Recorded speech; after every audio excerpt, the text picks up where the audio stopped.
Om Swastiastu. Assalamualaikum warahmatullahi wabarakatuh. Shalom, Om Namo Buddhaya, salam sejahtera bagi kita semua. Salam harmoni. Perkenalkan, nama saya Aisyah Bella Zetki dengan NIM 22130111036 dari Lomba 5 dari program studi pendidikan matematika. Di video kali ini, saya akan mempresentasikan tentang tugas UAS MPK Bahasa Indonesia, yaitu analisis pendahuluan yang ada di artikel. Adapun topik pembahasan yang akan saya presentasikan, yang pertama, analisis paragraf pada pendahuluan. Yang kedua, analisis kutipan yang ada di pendahuluan. Yang ketiga, analisis daftar pustaka yang ada pada kutipan. Saya memilih judul artikel yaitu pengaruh pengetahuan wajib pajak, administrasi pajak, tarif pajak dan sanksi perpajakan terhadap kepatuhan pajak pada pelaku usaha UMKM di Indonesia, dengan nama penulis yaitu Gandhi Wahyu Maulana Zulma pada tahun 2020 dengan jurnal ekonomis yaitu Journal of Economic and Business dengan volume 4 nomor 2 dengan halaman 288 sampai 294. Baik, yang pertama yaitu analisis jenis paragraf yang ada di pendahuluan. Di sini saya memilih paragraf ke-6 dari 8 paragraf yang ada di pendahuluan. Nah, di sini berisi alasan mengapa penulis melakukan penelitian ini. Nah, berdasarkan tinjauan literatur sebelumnya yang menunjukkan bahwa masih beragam hasil temuan penelitian terkait faktor penentu tingkat kepatuhan pajak, maka penelitian ini bermaksud menguji secara empiris mengenai pengaruh pengetahuan wajib pajak, administrasi pajak, tarif pajak dan sanksi perpajakan terhadap kepatuhan pajak pada pelaku usaha UMKM di Indonesia. Kontribusi penelitian ini yaitu pertama, memberikan alternatif pilihan faktor-faktor penentu tingkat kepatuhan wajib pajak di Indonesia.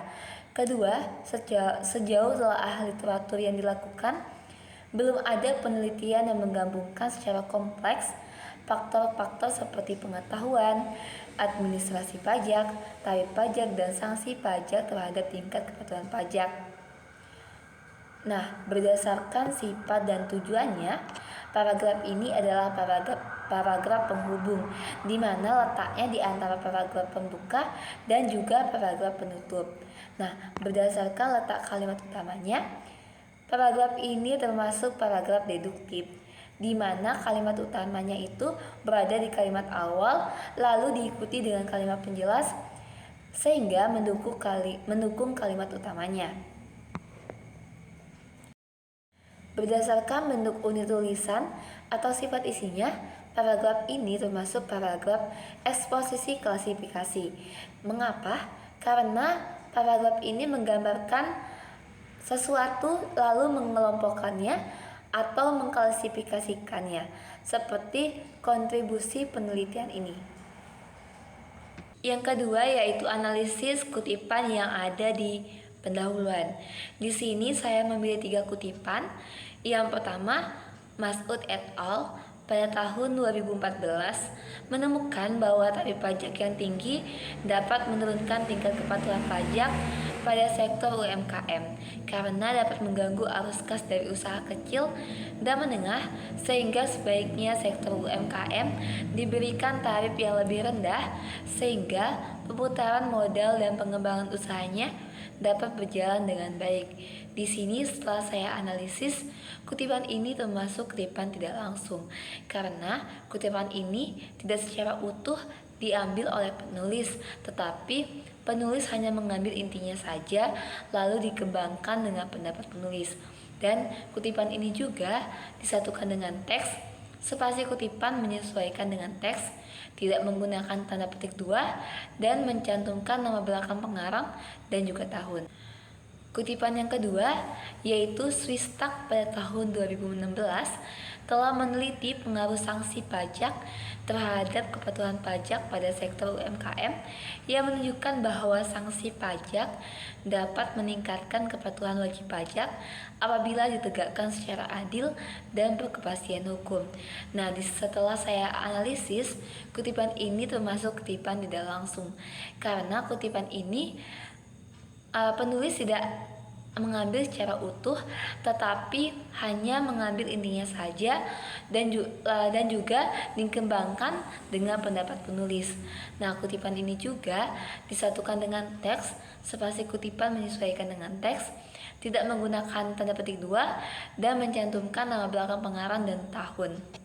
Kutipan yang ketiga yaitu Rahayu pada tahun 2009 menyatakan bahwa kepatuhan pajak dapat tercermin dari kesadaran wajib pajak untuk mencoba memahami dengan baik semua ketentuan perundang-undangan, mengisi administrasi perpajakan secara lengkap dan jelas, menghitung pajak terutang dengan benar, serta membayar pajak secara tepat waktu.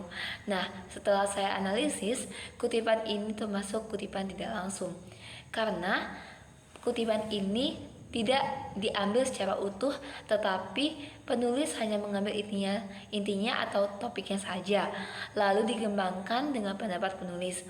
Dan juga kutipan ini disatukan dengan teks, spasi kutipan menyesuaikan dengan teks, tidak menggunakan tanda petik dua, dan juga mencantumkan nama belakang pengarang dan tahun.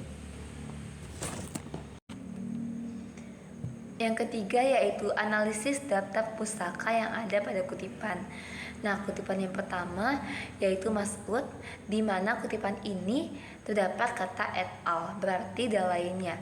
Nah, jika kita lihat daftar pustaka ini bersumber dari artikel jurnal dengan 3 penulis yaitu Mas'ud A, Aliyu AA, dan Gambu MJ.